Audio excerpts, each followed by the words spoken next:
500 pole qualifying is sponsored by Toyota. Let's go places.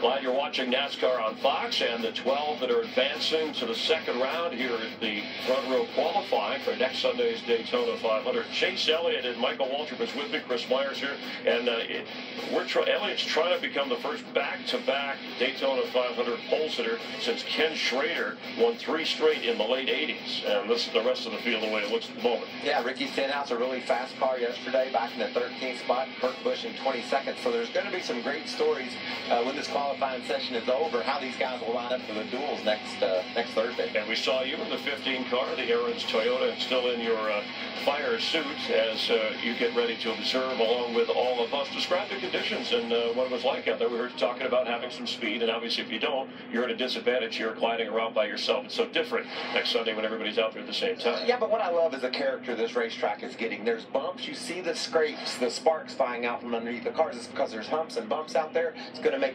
drafting challenging. We saw that earlier with Jimmy Johnson spinning off the track. And the wind, it really does have a tendency to move the cars around. Even when you're by yourself, you can feel the winds pushing on your car a bit. So I love what we talked about earlier, Chris. We said this was definitely going to be Ford versus Toyota for the pole. There's 2 Chevys first and second. We were all over that one, weren't we? That's right. And I was listening to Jeff and Darrell, the unpredictability based on what we've seen. And along those lines, just because you were fast in the first round, that's not a guarantee you're going to be fast in this second round. A year ago, Chase Elliott was third after the first round. He got the pole. He picked up nearly 2/10 of a second. And when you talk about the first 10 cars separated by less than a tenth, those bumps, the wind, all those things can make a difference. And plus, what Darrell and the guys upstairs said, the fluids in the cars that went late were cooler. And so that's a bit of a disadvantage. Now the cars that went late will have warmer fluids, and they'll have that engine cool down. Could turn into advantage. I think as close as things are, we're going to see the order jumbled up quite a bit in the second round. All right, let's check in with Jamie Little. She's standing by with Denny Hamlin. Well, anytime you come to Daytona, this guy's always a favorite for the pole, for a win, whatever it may be. The clash was exciting earlier, but you moved on now to qualifying. What are you going over with your crew chief during this 10-minute break that maybe could help you find a little bit more?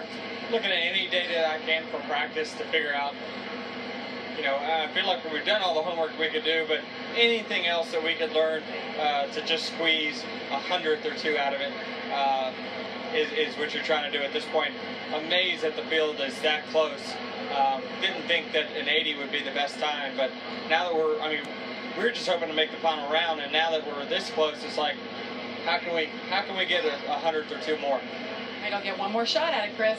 All right, thank you. And those who, Brendan Gaughan, obviously from Las Vegas, qualified his second Daytona, and Elliott Sadler in 2002. He finished second to Ward Burton in the Daytona 500 as he qualifies for his 14th trip. We're going to set the front row. Round 2 coming up live here from Daytona.